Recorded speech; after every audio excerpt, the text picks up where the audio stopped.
Hello everybody, this is Kyle Ott, of course, doing another Draftradio draft because I love doing M15 and because you guys seem to like the content, and I am totally okay with that.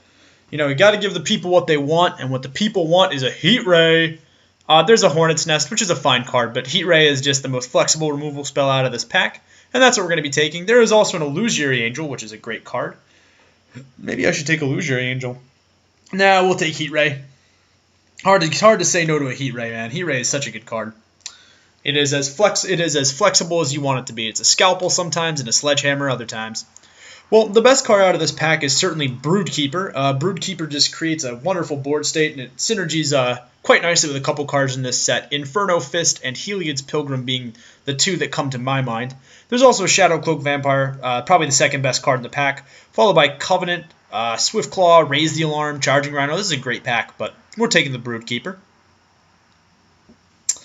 Let's see here. There's a Zathrid Slyblade, which is just a friggin' awesome card. I mean, when the board is cluttered and you've got mana to do with it, this is definitely the card that you want on your side, for sure.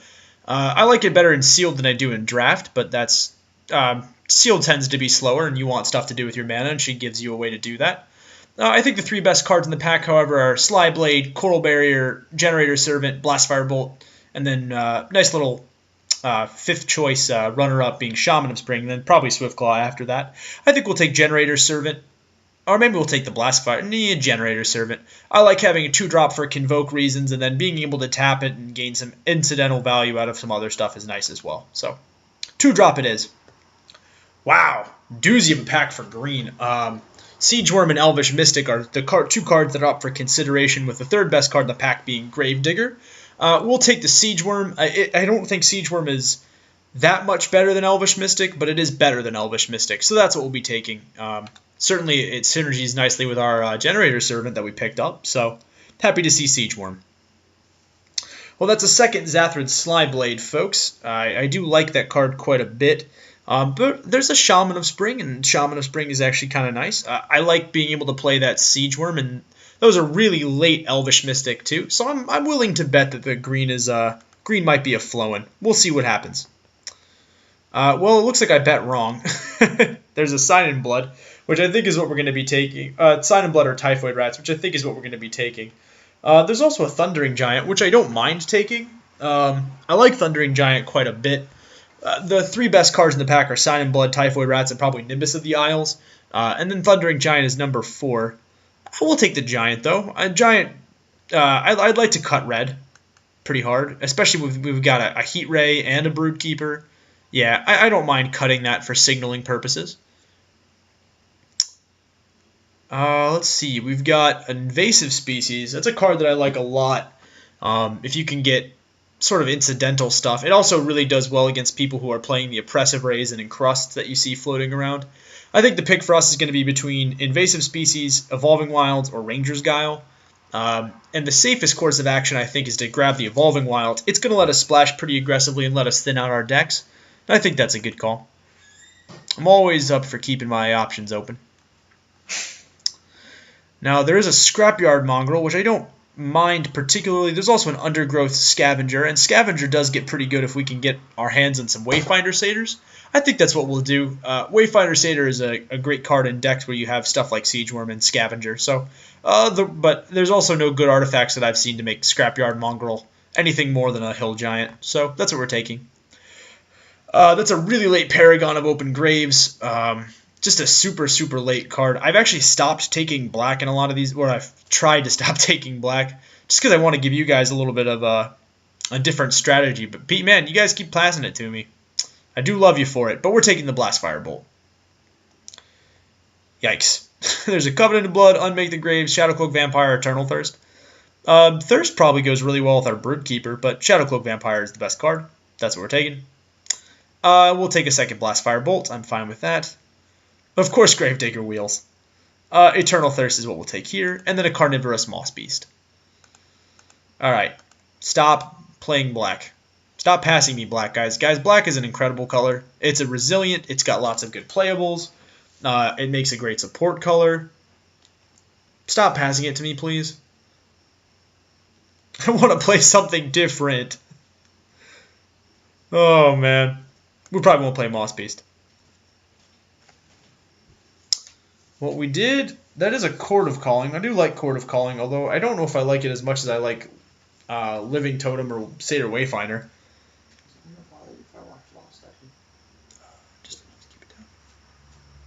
Yeah, Chord of Calling is fine.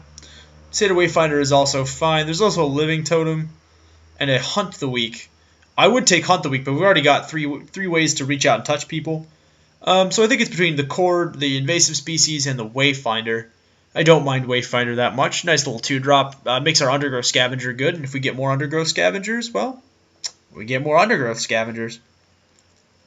Krenko's Enforcer is going to be our pick here. Nice evasive little 2-drop. There's also Coral Barrier, Covenant of Blood, Raise the Alarm, and Typhoid Rats. All good cards.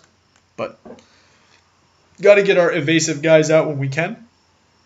Similar situation here. The choice is between a Generator Servant and a Krenko's Enforcer, and I think we'll take the Enforcer. Like this little dude. He gets there a lot of times. Ooh, alright. Now we can take a Kurkesh Onake Ancient, a Crowd's Favor, a Goblin Rough Rider, but I actually want to pick up a Gargoyle Sentinel. If we're on the back foot, this is really nice. Sometimes it's a flyer when we need one, and Green-Red is traditionally pretty weak against flyers. Plus, if we get our hands on a Scrapyard Mongrel, this is actually a really good artifact to go with our Scrapyard Mongrel. I'm not a fan of grabbing like the, whatchamacallits, the Darksteel Citadels and playing around with those in a red deck. It honestly just screws up with your mana, guys. I mean, it's a good thought, but Charging Rhino is going to be what we pick here. Nice little 5-drop. Borderland Marauder is what we'll take here. 9 times out of 10, it's a 3/2, plus we can use it to Convoke in the late game to grab Siege Worm, so happy to see that. Do I want a 3rd Blast Firebolt? Yeah, I probably do. There's a Turn to Frog and a Welkin Turn and a Wall of Essence, but I'm not going to play any of those cards, and I will play a Blast Firebolt. Also, with 2 Satyr Wayfinders, getting to 6 land might not be so hard, so grab the Wayfinder. Wow, we wield an Invasive Species and a Living Totem. I think I'll take the Totem. Invasive Species is only good if you really get some stuff to sort of reset with. And right now, the only things that we would have any like enter the battlefield abilities are our Shaman of Spring and the 2 Wayfinders. That's not exciting. The Living Totem is exciting. I'm not going to play Vine... Well, maybe I will play Vine Weft, actually. I have Broodkeeper. Vine Weft makes the cut, then. I would much rather have this be an Inferno Fist. But even if we get like no playables, I can just play Vine Weft on her and then like bounce Vine Weft and then play it again. It's slow and it's dirtily, but I mean, infinite 2/2s is certainly a plan. I'm not going to play Lava Axe or Marked by Honor. I'm actually going to hate draft the Wall of Frost here as it beats my strategy. Oh, why hello, Kurkesh Onake Ancient. It's good to see you. Statute of Denial is probably what we're going to take here. Mind Rot is fine. If they play it, they play it. I just don't want somebody countering my big stuff. And that's really the issue.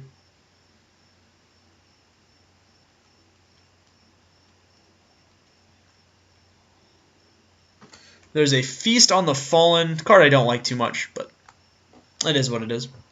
Alright, so what are we looking for? I would love to see some Inferno Fists for our Broodkeeper. I'd love to see another Worm. I'd love to see a couple Undergrowth Scavengers. I see none of that in this first pack. Of course not. I think the pick for us is going to be a Furnace Whelp. Nice little card. It looks like red is going to be our dominant color anyway for our 10-7 split. So we're going to grab the Furnace Whelp. There's an Avacyn, there's a Triplicate Spirits, but Furnace Whelp it is. Oh, I could not have asked for a better card. Cone of Flame. Love it. Essentially a one-sided Wrath. I don't know what they took out of this pack, because there's a Tormentor, a Scudder, and a Cone of Flame, and a Shadowcloak Vampire, but we're taking Cone. One-sided Wrath is good. Feral Incarnation is also good, especially with the 2-drop Convoke plan, but we'll take another Heat Ray.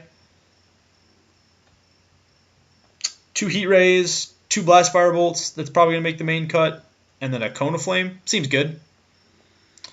Well, there is a Stab Wound and another Evolving Wilds, which is really nice, but I think we'll take another Living Totem. Totems are good. Convoke and counters are good.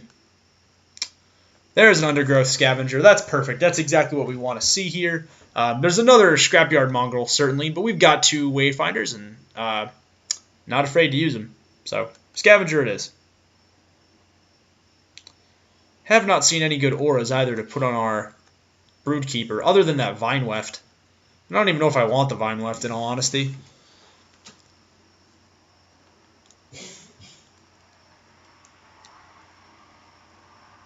Though there's a Shrapnel Blast. But that's not what we're taking. We're going to take another Undergrowth Scavenger. And hopefully we pick up like one more Seder Wayfinder and make this deck go all the way. That'd be nice. Or a third Heat Ray. I don't mind taking up a third Heat Ray. That's certainly fine. There's a Nightfire Giant too. And realistically, with the Evolving Wilds in the deck, we could splash for Nightfire Giant, but I'd rather just take a third Heat Ray. Removal is removal, and I like it. So, that's what we're taking. I wonder if the Vine Weft Broodkeeper mini combo is worth running. It sort of reminds me of Malaria Pod, how they have like a million different like really tiny ways to win. Like we can either like get them with aggressive creatures, or like infinite recur auras off of this, or win with Undergrowth Scavenger, Siege Worm. Fourth Heat Ray, sure. We'll play four. I'll definitely play 4 Heat Rays. Then we got a Plummet for the sideboard. I'm actually going to grab... the pick, I think, for us is between Vine Weft and Rummaging Goblin. And I actually think I want Rummaging Goblin. I think the pipe dream of Broodkeepers isn't happening for us guys. And I'd rather have the Goblin that fixes our draws. We'll take a 4th Blast Firebolt. I doubt we'll use it. We'll hate draft the Vampire since there's nothing to actually draft. And Garrick's Wake is too much mana. If you want to kill a defender, you can kill a defender. I don't know if there's ever a card that's strictly worse than gaining 8 life and wasting a card, but if there is, it's killing a defender. Although I guess you could sideboard it in against a deck that has a lot of walls, but... So we're actually going to take Broodkeeper and Vine Weft out. That makes me sad, but it is what it is. It's certainly hard. Like it sucks that we have that happen, but I think our strategy is just accelerate out to our big drops and beat in for $1 billion. I think is our plan. Let's get untap up while we're waiting. Hopefully you guys don't mind that much. We can cut down on our deck building time, which is always nice. Generate the deck. All right. Let's get this bad boy off to the races. All right, 17 creatures, 23, 25, 26, 27. All right, so we got to cut 3. I think we can do that. I'm actually going to leave these Heat Rays and this Blast Firebolts in, and my Cone of Flame. And we're just going to cut 3 creatures. I don't think that's too hard. I think the creatures that we're going to cut are going to be Kurkesh, Onake Ancient. We're going to cut one of our Undergrowth Scavengers. We're going to cut Kurkesh. And then I guess we can cut a Blast Firebolt. Yeah, let's cut a Blast Firebolt. That's fine. We just got to make sure that we have 3 Blast Firebolts in our sideboard. So, and then we're doing a 9-7 split. I don't know why my computer does that. It does that all the time, though.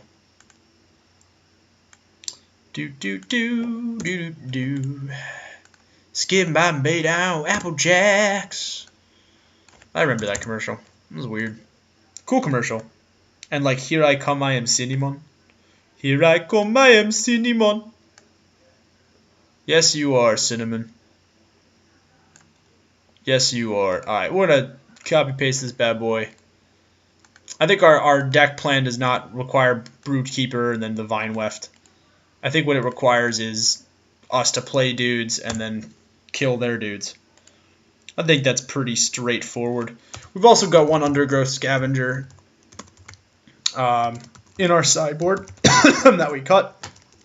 Another Blast Firebolt. And finally one Kurkesh Onake Ancient. Alright, so we've got 2 Living Totems, we've got 2 Heat Rays. We're looking pretty good. Looking pretty strong, really. We got 1 Evolving Wilds in the deck, too, to help us smooth out that mana. Get up off that thing. We're going to do 10 red, we're going to do 9 red, 7 forests, and then an Evolving Wilds. Actually, we should probably do 6 forests, 10 mountain Evolving Wilds. Yeah, that's probably better. Actually, no, because I want to be able to hit our Seder Wayfinders on turn 2. So then we are going to do 7 Forest and 9 Mountain. And that mana split actually makes a pretty huge difference, guys. So just make sure that you remember that. I think our deck is officially good on land. And as always, the most difficult and yet simultaneously fun part of the game, which is naming our deck. We're going to call it Jank Boys, based on the James Franco World War I fighter pilot movie, Flyboys. It was a good movie, an excellent movie. All right, folks, well, I'm going to hop on for our first game, and as always, I will see you fine people in round 1.